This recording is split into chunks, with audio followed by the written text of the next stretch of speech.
जल्दी माबा ओंखारोबा ओंखारगथ'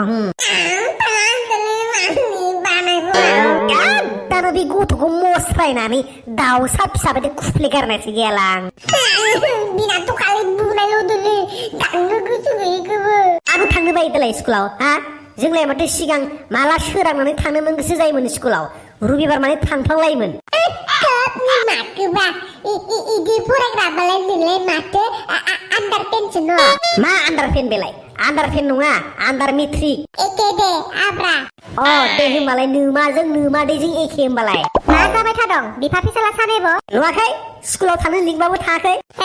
गथ'आ बिदि रागा रागा लिंनानै लांबा थाङो मोजाङै बुजायनानै लांनो हाया है जल' हस्ति बुरबक एम ए पास हायबा नों लिनो लांलाय मानो थाङा बे मोजां लिंबालाय आइया मिथिखायोब्रा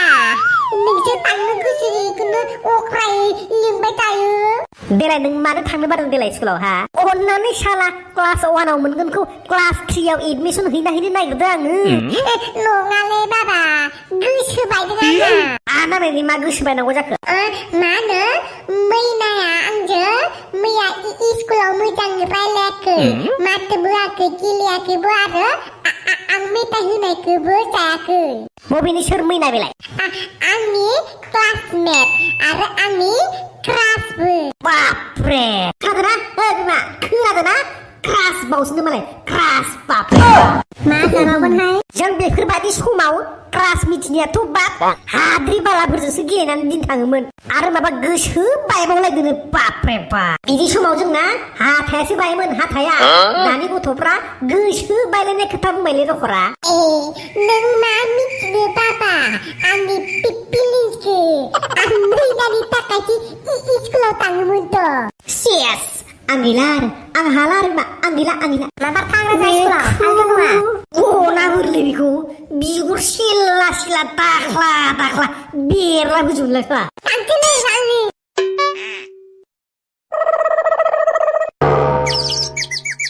दे सानफ्रोमबो फैबाय थादे स्कुलाव जागोन दे सार आंथ' फैखायोलै आंबो फैखायो सार आं मालाबाल' लोमजाबाल' आरो मामिया दोनबोनो सोलाबाबाल' फैया बिदिनो फैबाय थानांगौ फैबाय थाबासो रोङो दा आरो सार आङो दाजाबखौबो दांखौबो हाबाय दिनै मामिया आंखौ न'आव सोलोंबाय थायो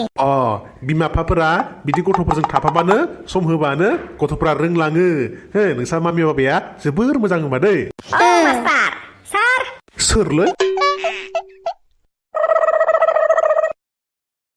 सिङाव हाबनो हागोन ना सार सिङावनो हाबबोखाबाय आरो बबे सिङाव हाबबावनो सरि सार सारजों दसे रायलायनो हागोन ना र' नोंसोर थांलाय बाहेराव गेलेहैथ'लाय जागोन दे सार दाब्ला नों मैनाजों थाफानायखौ गारलै होख्लाय थागोन आंजों मैना बिमायानो आंजों थाफानो होखादों नोंजों लोगो जानो होखायाखै गावा पलिकायाव खम नाम्बार मोनदोंथ' फेल जानानै मानो बेफोर सार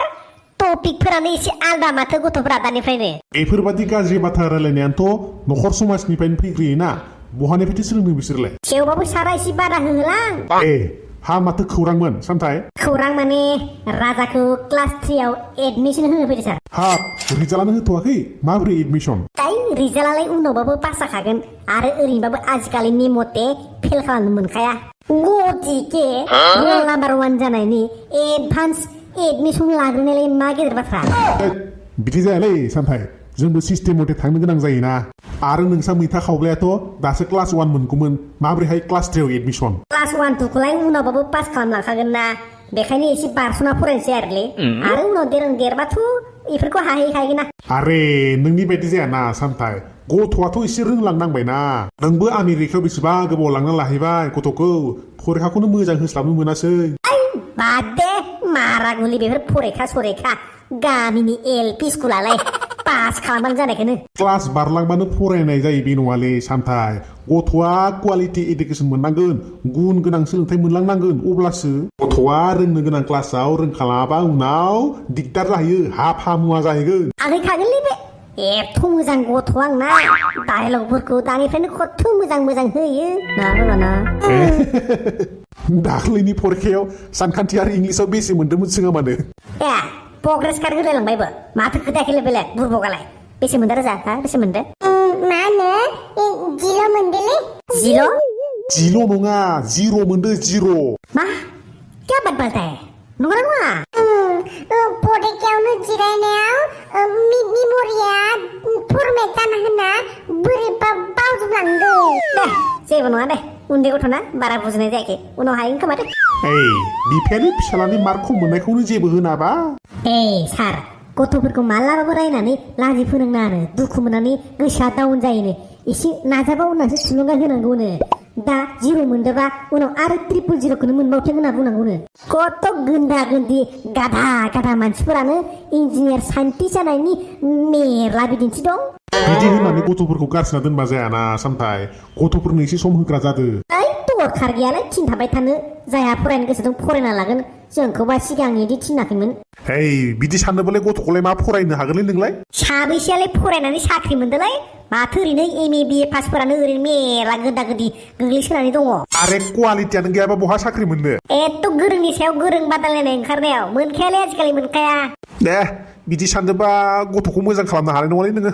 गासिबो डक्टरनि फिसाया डक्टर जाजोबनो हाया दे मास्टारनि फिसाया मास्टार जाफिननो हाया आलायखौ बुंनाया हनै माथो सारनानै फिसालाया गान्जा सोब्रा बाइक साखावग्रासो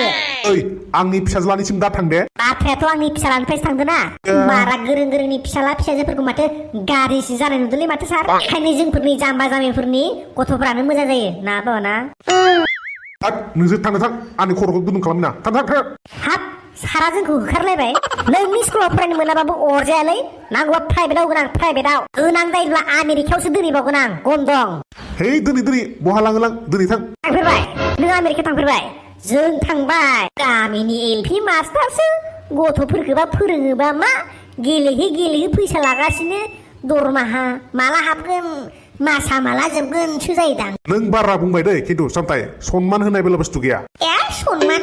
हिनजाव सानै साथाम लानाय मास्टारखिन सोरबा सनमान गोनां जायो नालै आरो माथो सारा बारा ओंखामखौनो जाहोआ नोंलाय सानजौफुआव ओरैनो थगायनानै फैसा लागासिनो नामा सोर होननाय कमप्लेन फैदों ना गथ'फ्रानो खोथायो नायफैबानो जाबायना मालायनि खोथा लानानै बिदि फोरोंगिरिखौ बुंफैयो सोरबा सनमान गैया आरो माथो क्लासावबो टेन्थावबायसो थायोनो खानाय गोमोन फुनो होयोनो गरम बोथोराव गिसि सिबना होनो होयोनो गथ'फोरनि खोथा लानानै नों बेयाव जानला मेला बुंफैनो दे गोदोनि बायदि खानाय गोमोन फुहोनाय गिसिब सिबहोनाय टेबोल सिङाव सोनाय दिना गैला सार जामाना बदल गैया मिडिया लेंहर जाबासो गमा मोनगोन र' मोना गथ'फ्रा ओरैनो बुङाना फरायसालिफोराव बिदि फैनानै अभद्र खोथा बुंफैनाङा बबेयाव फोरोङै थां मा रोखोमनि मास्टारनि बेलाय गावस्रा फिसाजोफोरखौ इंलिस मिडियामाव होनोसै जोंफोर जाम्बा जाम्बिफोरासो बर' मिडियामाव होसोमलाबायनानै फोथांना लाखिनोसै ओमफ्राय गावस्रा मिथिं दावथिंफोराव बर' बिजों होननानै गाख्लाबबाय थानोसै आरो मिसाखौनो थांदोलै पापा आरे आं रिटायार जाखासिगोन आंखौ बुंना जेबो लाब गैला थांसै ओमफ्राय एडमिसनखौ होमारला दे क्लास 1 2 3 4 5 फरायनांला डाइरेक्ट 6 आव लगायखादो आं प्रमोसन हरखाबाय दे थांदो क्लास 6 आव मोनबाय आं र' बुस्थुआ सार्टिफिकेटआसो ओरैनोबाबो नोङो जिबादि बुंखाबाय जातखौनो आं बे स्कुलाव फरायनो हाखानाय नंला जाम्बा गोदाव सोराव खोथा बुंगोन